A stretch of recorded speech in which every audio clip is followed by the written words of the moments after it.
Well, hello, I'm Doug Apple, back with another special interview for you today. And I know you've been hearing about the DOGE, or DOGE, the Department of Government Efficiency. It's making a lot of headlines so far here in 2025.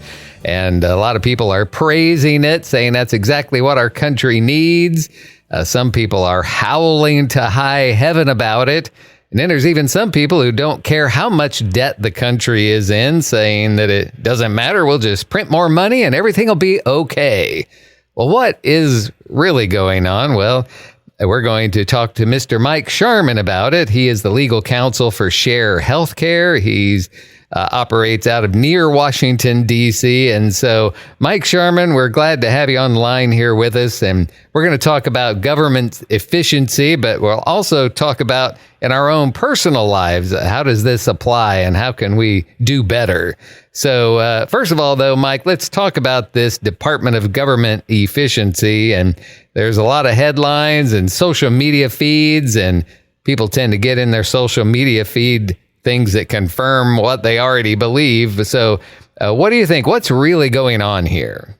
Well, I think what's really going on is that in-depth, intense scrutiny of where does all that money go. And since the people that work in Congress, the congressmen in the House, the senators in the Senate, their aides, all of them are working hard. Really, even the ones you don't like are working hard. It's a hard job there, and there's an enormous amount of information to absorb, and nobody can really absorb it all. So that's why they tend to work in broad brush strokes. $1 billion here, $1 billion there. It's been, nearly 40 years since I worked in the Senate. And when I worked in the Senate, I would get the budgets on the areas that I had. And I was just a brand new law school graduate, and I had 26 committees and subcommittees that I was responsible to look at and advise the senator on. If that doesn't scare you as a taxpayer, I don't know what would. Yeah. But when I would get the budget and look at it, there was a whole lot of the lines of the budget that had this asterisk next to it. And the asterisk at the time said under 10 million negligible. And so it wouldn't tell you what that 10 million was about. Now, like I said, that was 40 years ago. So who knows what that asterisk on budgets is about now? And those are the areas that DOGE is really particularly looking at, is those areas that have never been looked at. Now, they're also looking at some of the big obvious ones that are just obvious waste or obvious fraud. But they're also pulling back those covers on what had previously been just completely ignored. Some of the more striking things is they were just trying to look at, okay, well, who's receiving Social Security? Well, let's just look at it by age category. That might help us to decide, how long are these expenses going to occur? Well, they found out something they had no idea that they were going to be finding, that nearly 21 million people who are listed on the Social Security database were over the age of 100. Well, that's pretty incredible, since there aren't that many people in the United States who are that old. Our census says there's a little bit over 100,000 people in the United States who are over 100, which that was surprising to me enough. But okay, the census says there's 100,000 people that are over the age of 100, but Social Security says we have 21 million people over 100. And, but wait, there's more. We have 3.9 million that are in the 130 to 139 age range. No, I don't think that computes. And then 1.3 million that are in the 150 to 159-year-old range? No. So what are these people doing on the Social Security database? Why hasn't anybody else ever noticed this before? How many of those that are listed are actually receiving checks for people who aren't there? Now, just in my little small town of Culpeper where I practice, I live in Madison County, but my office is in Culpeper. And over the years, I've occasionally had the ability to find out that some people were receiving Social Security checks of their the person they were caring for that had died. They just didn't report it. Mm-hmm. And so the checks just keep coming and coming. Well, that's just in this one little small town.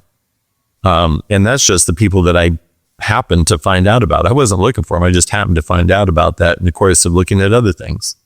So how many people across the United States? Well, DOGE has found out 21 million are listed as being over 100. What's that listing really do? And what are we going to be able to, what savings are we going to be able to have from that? EPA at Lee Zeldin had found a $20 billion slush fund at the EPA's agency. I mean, a slush fund is it really didn't have any line item, no real purpose for it. It just was there that you could dip into. Well, there's no reason to have that. The GAO, or the Government Accountability Office, said that the federal government could be losing between $233 billion to $521 billion just to fraud.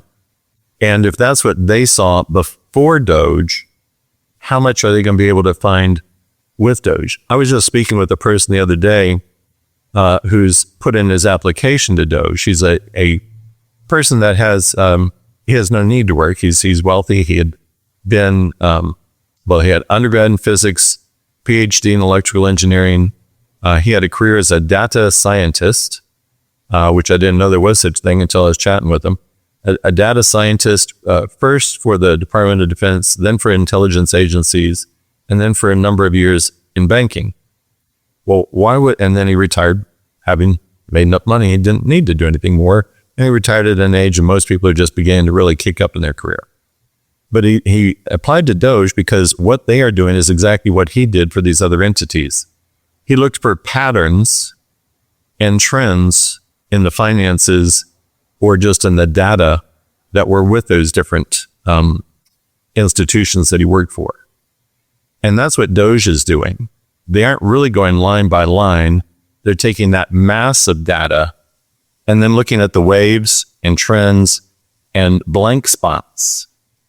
Because remember, they found that over $1 trillion that just has no accountability, is no reason why it's there. So that's what they're doing. Okay, so that's what they're doing, but I know that you do have it in your heart and mind for individual families, especially as you work with Share Healthcare, the nonprofit healthcare sharing ministry, where the idea is that, we know as Christians that we're supposed to be good financial stewards. And so a lot of times people will look at their own lives and think, well, how can I be a better financial steward? Now, unlike the government, we don't have this big old slush fund just laying out there, most of us. So what are your thoughts on that? Well, just touching that last part, that unlikely thing that we all have slush funds, folks really may have a slush fund they don't even know about yet. And that's, check your state's listing of the money that has what's called escheated to the state.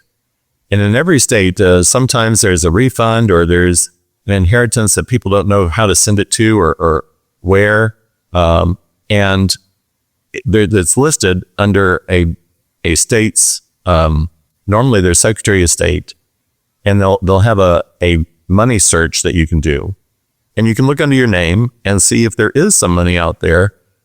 Maybe a insurance company that you used to be a part of years ago that was a mutual and you didn't even know it was a mutual and it went out of business. And so it was sending out dividends. It couldn't find you. So there really might be some money out there. Normally it's not a lot. Normally it's a couple hundred or sometimes $1,000 or so, but you might as well check out that. And that's that type of serendipitous, unexpected money that DOGE is finding within the federal government that's just sort of laying off in the corner somewhere and nobody's touched it or used it, but it's still on the list. Well, maybe you're on your state's list for money that is escheated to the state, and that's ESCHEEAT. That's what happens when nobody knows where the money's supposed to go, so it just goes into the state's coffers. But look, just like DOGE is doing, why don't you, as a family, have a Department of Family Efficiency, a DOFE, or a Department of Business Efficiency if you have a business, a DOBE, and start looking at those waves and those trends, connect the dots and look at the areas in which you have waste, or there's a large amount of expenditure that you didn't realize it was that large until you added it all up. You know, our middle-aged son recently decided he wasn't going to have any sugared drinks. And so he just cut out sugared drinks. Well, lo and behold, he not only saved money, he lost weight, and he wasn't cutting out the sugar drinks to lose weight. He was just doing it as a form of discipline for himself. And just let's see what happens. Well, he saved a ton of money and he lost weight. And it wasn't something that he really thought that much about at the time. But, you know, look at your credit card, look at your checkbook, look back at the receipts that it might be piled up someplace or the other, and just see, well, what areas are there that you could actually save money on that you really didn't think that much about? You know, we hear the joke about, well, I don't know how I'm going to afford this month's bill on X, Y, and Z. And I was thinking about it as I was standing in line at Starbucks. Okay, well, that might be it. But look at those type things, just exactly what DOGE is doing. Where is it that Satan is stealing from you? Now, with Share Healthcare, you know, we're a medical expense sharing program for Christians that share one another's medically necessary medical expenses. And our members don't smoke and they only drink in moderation. But for so many people out there, Satan is stealing from them. He's committing fraud against them. He's telling them that, well, drinking is fun. Well, no, it's not. It'll cause you all sorts of untold problems, besides which, you know, a drink at a bar is pretty expensive nowadays. I don't drink, but I go to a whole lot of restaurants that have, you know, the alcohol drink list right there on your table, and you can look at it and go, whoa, I'm glad I don't drink this tab. It'd be a whole lot more then. Mm-hmm. Smoking, same thing there. That's just what an incredible amount of money you could save, but Satan is stealing it from you and stealing your health at the same time. Well, for Christians and members who are in Share Healthcare, maybe look at, well, what areas are there that are actually harmful to you that you can get away from? How can you replace it with healthy things? You know, Robert Kennedy Jr. now is in HHS, and he's going to be looking at, well, what additives do we have in our food and different ways? What type of medical care are we receiving that's harmful to us? What prescriptions have we been told we need that are actually harmful to us? Well, that's nice that we're now having the people who are in those agencies decide and look at that. But you look at it for yourself. You know, really decide, well, maybe I will plant a garden this year, besides, you know, the good food that is there and it's healthier than what I'm getting in the store and it's going to save me money. It's actually will be a nice little hobby. Well, yeah, but, you know, Mike, how do I do that? I live in an apartment. Well, does your apartment have a balcony? If not, can you put a little grow light in the corner and grow some strawberries? Have a strawberry tower at least. Just look at what is possible as opposed to what is not. One area that a lot of people just think, well, this is a thing I have to do. There's no choice. I don't have a way of cutting it. Like we've heard so often with Social Security, Medicare, there's no way to cut back those expenses. Yes, there is. We just heard about $500 billion in fraud, or $500 billion rather in fraud. Well, isn't that easy? How we switch from $1 million to $1 billion to $1 trillion, and we get the numbers mixed. Oh gosh. In fact, that was one of the DOGE things that I had seen recently, is that it was supposed to be 8 million on a line item, and somebody just made a mistake and put down 8 billion. So whoops, there it went. But we think that Social Security can't be cut, Medicare can't be cut, but yes, it can. We don't have to cut the payments to the people who should receive them. But there's an enormous amount of fraud out there that we can cut, or mistaken payments. In our lives, where we think, well, I have to have health insurance. That's an unavoidable expense. I have to have that. Well, no, not necessarily. I mean, you want to have somebody that has your back if a medical crisis occurs. But isn't that what the church is supposed to do? You know, in James, it says, are any among you sick? Well, let them call from the elders, let them come and anoint him with oil and pray over him, and the prayer of faith will save the sick, and the Lord will raise him up. So, I mean, that's a absolutely Christ-centered biblical thing that we're supposed to do, and yet we don't even think of it. We think, oh, I got to get insurance. Which one's the cheapest? Which one's the best, etc. And then when people do get insurance, they want it to pay for absolutely everything, from heart attack to teeth cleaning. Well, share healthcare is a way of having the church do what the church needs to do, which is help Christians carry the burdens that they can't carry on their own. Teeth cleaning is not one of those things. Cancer absolutely is. A broken leg absolutely is. We have basically an arbitrary amount of $1,000 that we believe is the dividing line between what's a load that a family can carry, and the burden above that is the burden that the body of Christ needs to share. So if a person has a medical event or diagnoses and the expenses go above $1,000, the other Christians in share healthcare share in those expenses above. So we don't have a deductible. We don't have an annual deductible. We don't have a limit that one would have for that event, annual, lifetime, or otherwise. It's just if it's above $1,000, the body of Christ, it's in share healthcare, shares in that. And so where does this get to the DOGE, DOFE, and DOBE idea? Where does your family efficiency or your business efficiency come in? Well, the estimate right now on an employer-provided health insurance for a family of four is $2,600 per month. $2,600 per month. Well, share healthcare for that same family of four is $349 per month. That's an enormous savings that a lot of people out there may not even know is possible. The difference between $2,600 that you think, oh, got to pay it, got to have it, or the $349 that is out there and it's possible. Now, there's enormous differences between insurance and healthcare sharing. And those differences are pretty much, I think, attitudinal. One is highly regulated by the government. The other is regulated by the Bible. We are held almost to a higher standard than insurance. I don't want to demean what the insurance regulators in different states do and trying to hold the insurance companies accountable for what they're doing and help them maintain a level of integrity. But we really are accountable to God. And each one of the board members, each one of the employees with Share Healthcare, myself, we very much realize that. And we work at it. And, we had one just the other day where a woman calling up and said, well, I had submitted this bill a long time ago.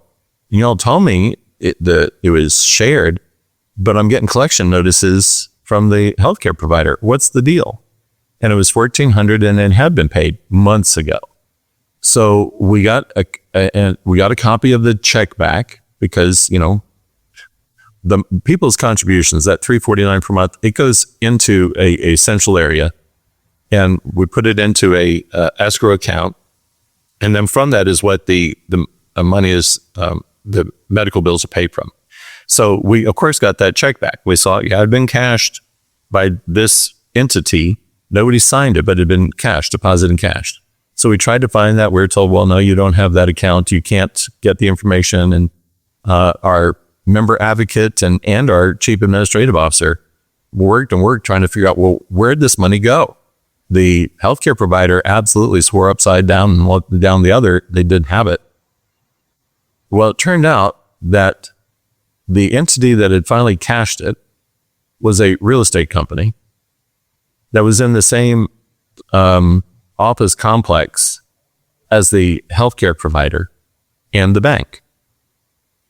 And the real estate company, for whatever reason, got that check and just applied it to the healthcare provider's rent. I mean, that has nothing to do with healthcare, right? It has nothing to do, would an insurance company chase down a check like that?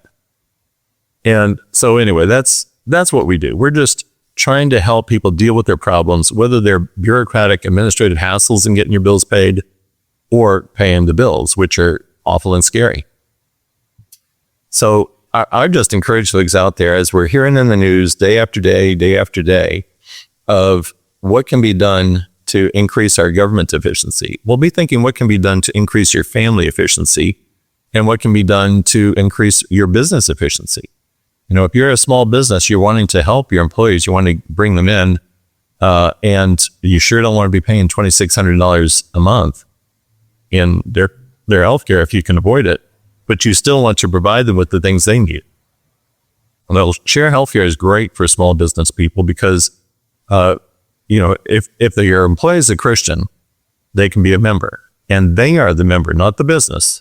So your member is not held hostage, your employer is not held hostage anymore to, well, I have to keep this job because that's where my healthcare is. No, it's their membership. If they do leave that position, they can take that with them, which that I think makes employees more loyal to an employer who recognizes that freedom is a good thing rather than keeping them, they are chained to the job because that's where the benefits are. So anyway, that's my little diatribe or sermonette for the day of have everybody look at and applaud what's being done by DOGE, Department of Government Efficiency, but look at what you can do in your own family with your own internal Department of Family Efficiency or in your business with your Department of Business Efficiency. Well, one last thing, Mike, as we wrap up our time here, in addition to the idea of how share healthcare can save people a lot of money, as a businessman yourself, thinking of the DOBE, the Department of Business Efficiency, I know we have business owners and managers listening right now. What other advice, real quick off the top of your head, might you say, here are some things that you can do to help your business be more efficient? Spend more time in interviewing than firing. We have a family friend who has a used car lot. And he says that he makes his money in the purchase of a vehicle, not the sale. And it's the same thing with an employee. You're going to be really saving money by making sure you get the right person, and maybe not the right person for that job, but the right person, and then you can train them for the job. That's so much better. And then when you have a good person in the job, do what you can to encourage them in it. Encouragement, there's been so many studies I've read that show that encouragement by a superior is more important than giving them a new title or a small raise. So interview people well, thoroughly, get the right people. And when you do, make sure and catch them doing right and praise them. Yeah, that's very good. I had dinner just last night with a friend who's a business owner, and he said that there was a certain person that he had hired, but there was something in his gut that it just didn't seem right. But someone else was encouraging him to do it, and the person hired had a lot of skills. Like you said, they had the skills, and so that's why they ended up hiring them. But it ended up being way more trouble than it was worth. And he says, I should have listened to my gut that this guy wasn't for our organization. Well, that reminds me of an Abraham Lincoln story. So remember at the time of Lincoln's presidency, and really all the way up through Eisenhower, really, one of the main jobs that the president did was hire people. It was all patronage employment in the federal government. So you're always getting these job seekers. And so this one person had been pushing a friend of his to get a job, and had been really happy when he finally got that person to have an appointment with the president and President Lincoln. And so the friend came to him afterwards and said, okay, so did you hire him? He said, no, I didn't. Well, why not, President Lincoln? Why didn't you hire him? I didn't like his face. Mr. Lincoln, if you haven't noticed, your face is not all that good looking either. And he said, no, what I mean is this gentleman was in his upper 40s. And by that time, who you are is showing in your face. And I didn't like his face. And that was a story Lincoln told about himself. He would, when he was at banquets or things, he would mention that. And so the story spread. But that idea of your character does show. As people are walking down the street, I can glance at them and see, is that an alcoholic? You can see that in a person's face. When you're at a restaurant and the waitress comes up, you can look in her eyes and you'll know, is she a Christian? Is she not? And I've tested that theory a bunch of times by saying, are you a church-going woman? Or, we're about to pray here for our meal. Can we pray for you? So anyway, you can see who a person is in their face. And so I would encourage others like your businessman friend, go with your gut when you're hiring. Yeah, there's good advice there. I remember a best-selling business book called Good to Great. Yep. Mm-hmm. One of their conclusions, I loved the book, and one of it was get the right people on the bus. Yes, and the really difficult one was the part where it said you have to be willing to fire even your own brother. Yeah. And one last thing is I remember hearing Tony Dungy, the great football coach and Christian man, but he was very particular when it came to drafting football players from college for his NFL team. And he said he would always go through a list and he would write out to the side of some of the names, DND, do not draft. Mm-hmm. That was based on the character of the player, not their skills, not their abilities on the football field, but just knowing that if we want to have a certain atmosphere around here, this guy is not going to help us accomplish that. So I read a great biography on Willie Mays a while back. And one of the things the author did was show the wins when Willie Mays was in the game versus when he wasn't for his teams. And, Willie Mays played for a long time, way past normally what would be somebody's career prime. And he showed that even in the games in which Willie Mays had not good stats himself, his team would win. But when he was out, they wouldn't. And it was just, he was that spark plug. He was that energy that helped the team win. And you'll have a lot of hires like that, perhaps. People who don't seem particularly skilled at their job. They're good at it, but they may not be particularly, the best at that job. But what they are best at is bringing the right atmosphere that your job needs. Yeah, I mean, that goes such a long way. And of course, as a Christian, God will help lead you to hire the right people. Yes, well, that's a really good point. I tell people when they're trying to do decision making, pray with the yellow pad and a pen. And I mean that literally. And I'll tell them, as you have that yellow pad and a pen, and as you're praying, write down the answer or the inclination. You might have a little nudging of the Holy Spirit, or you might have a really loud voice. But do it while you're praying, because when you come out of prayer, it's just you talking to yourself again. And you can give yourself really bad advice pretty often. You mentioned Willie Mays and his attitude, and I'm listening to an audiobook. I think it's called Mays and Mantle, or Willie and Mickey, something like that. But the author's going through and comparing Mickey Mays and Willie Mays and Mickey Mantle. And right. But he points out that Willie won the Rookie of the Year his first year with the New York Giants. And they pointed out that his stats they were great, of course, but how did the Giants end up getting into the World Series his very first year? And they said it was these other attributes that Willie Mays brought to a team, just his positivity and his good attitude and his love for let's get out there and play ball. Whereas, the old timers could be like, I ain't getting paid enough to do this, play in the rain or whatever. But, well, Mike, I sure appreciate your time today. We've covered a lot of ground, and if anybody wants to hear this, you think you missed some of these points, you can always look us up on your favorite podcast app. Just look for Share Healthcare on your podcast app with Mike Sharman, and you'll find it. And that is Mike Sharman, and for Wave 94, I'm Doug Apple.